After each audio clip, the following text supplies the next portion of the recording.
My favorite part of every day is rocking my little girls to sleep. The days are long, conversations are crucial, the thoughts are plenty, but when I rock my daughters to sleep, time has a way of stopping, if only for a moment. Most of these nights are so similar, there is no telling them apart, but there is one night I remember in particular that has stayed with me. My oldest was about 2 years old. I'm singing hymns as her eyes grow heavy. Her little crib has a bedsheet of a toy plane traveling from one side of the world to the other. And as I look at that little plane, as I hold my little girl and sing a little song about going to the ends of the earth for Jesus, my worship turns into an argument.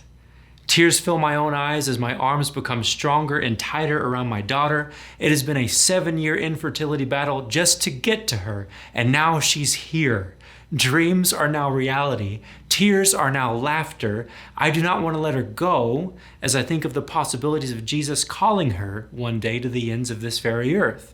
And my worship is now an argument with a living God. I tell God over a hypothetical scenario that I cannot send her to the ends of the earth. She is my daughter, not his, that I've waited so long and suffered so long, and therefore I have earned the right to dictate something of the King of Kings. And as I ramble on, my angry sentences are interrupted by a gentle whisper speaking back. The voice where you just know that you know that you know God is speaking.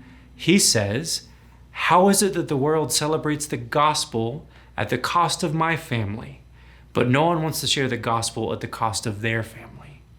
And after that sentence of his, my heart becomes silent. I think on Jesus, whom he is, what he has done. This is the God who brought Abraham into a blood covenant. But instead of the burden being on Abraham, it was on God. If Abraham screws this up, God will pay the price. This is the flesh of Jesus tearing on a cross, and at the same time the veil of the temple tears.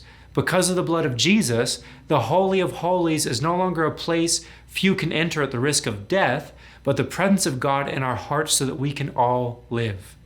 For the joy set before Jesus, he endured his cross that we might have life forevermore. And as these revelations imprint further upon my soul, my arms loosen, my grip weakens, and I say with tears in my eyes, "She is yours, Jesus, and so am I." It is very clear the cross was imprinted upon the disciples that wrote the Gospels.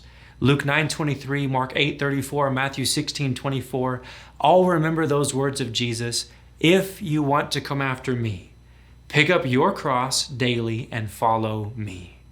These are difficult words, but we can find our strength in lifting our own crosses as we remember his grace. Hebrews 12:2-3, for the joy set before him, he endured the cross, scorning its shame, and sat down at the right hand of the throne of God. Consider him who endured such hostility from sinners, so that you will not grow weary and lose heart. Simply put, Jesus endured the cross. Consider him so you will not grow weary. As we remember what Jesus has done for us, we will gain the strength to do what he is asking us to do for him.